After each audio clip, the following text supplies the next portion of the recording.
KSRTC bus ನಿರ್ವಾಹಕ ಮತ್ತು ಚಾಲಕನ ಒಂದು ಸಮಯ ಪ್ರಜ್ಞೆ ಮತ್ತು ಪ್ರಾಮಾಣಿಕತೆ ನಿಜಕ್ಕೂ ಮೆಚ್ಚುಗೆಗೆ ಕಾರಣವಾಗ್ತಾ ಇದೆ.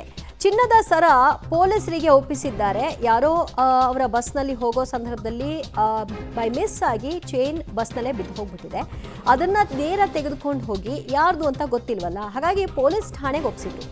ಚನ್ನಪಟ್ಟಣ ಟೌನ್ ಪೊಲೀಸರಿಗೆ ಕೆಎಸ್ಆರ್ಟಿಸಿ ಬಸ್ನ ಚಾಲಕ ಮತ್ತು ನಿರ್ವಾಹಕ ಇದನ್ನು ಒಪ್ಪಿಸಿದ್ರು. ಅನಂತರದಲ್ಲಿ ಪೊಲೀಸರು ಅವರ ಒಂದು ಪ್ರಾಮಾಣಿಕತೆಯನ್ನು ಗಮನಿಸಿ ಅಭಿನಂದಿಸಿದ್ದಾರೆ ಮತ್ತು ಬಸ್ನಲ್ಲಿ ಸರ ಕಳ್ಕೊಂಡಿದ್ರಲ್ಲ ಅವ್ರು ಯಾರು ಅನ್ನೋದನ್ನು ಕೂಡ ಪತ್ತೆ ಹಚ್ಚೋ ಮೂಲಕವಾಗಿ ಗಣೇಶ್ ಅವರ ಸರ ಅಂತ ಇದು ಗೊತ್ತಾಗಿದೆ. ಅವರಿಗೆ ಇದನ್ನು ಹ್ಯಾಂಡ್ ಓವರ್ ಮಾಡಿದ್ದಾರೆ.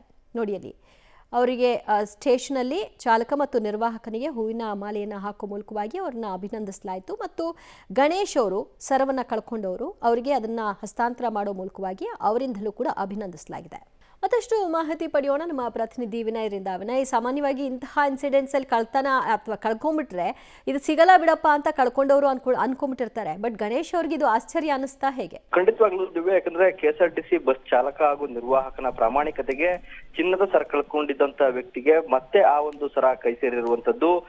ಕನಕಪುರ ಮಾರ್ಗವಾಗಿ ತೆರಳುವಂತ ಸರ್ಕಾರಿ ಬಸ್ ನಲ್ಲಿ ಈ ಒಂದು ಡ್ರೈವರ್ ಹಾಗೂ ಕಂಡಕ್ಟರ್ಗೆ ಬಸ್ ಅನ್ನ ಸ್ವಚ್ಛ ಮಾಡುವಂತ ಸಂದರ್ಭದಲ್ಲಿ ಈ ಒಂದು ಚಿನ್ನದ ಸರ ಸಿಕ್ಕಿರುತ್ತೆ.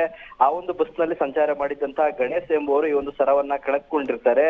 ಈ ವೇಳೆ ಚಾಲಕ ಶೇಖರ್ ಹಾಗೂ ನಿರ್ವಾಹಕ ಶಿವಪ್ಪ ಇಬ್ರು ಕೂಡ ಚನ್ನಪಟ್ಟಣ ಟೌನ್ ಠಾಣೆಗೆ ಆ ಒಂದು ಚಿನ್ನದ ಸರವನ್ನ ತೆಗೆದುಕೊಂಡು ಹೋಗಿ ಮಾಲೀಕರ ಒಂದು ಪತ್ತೆಗೆ ಕೂಡ ಮನವಿಯನ್ನ ಮಾಡ್ತಾರೆ.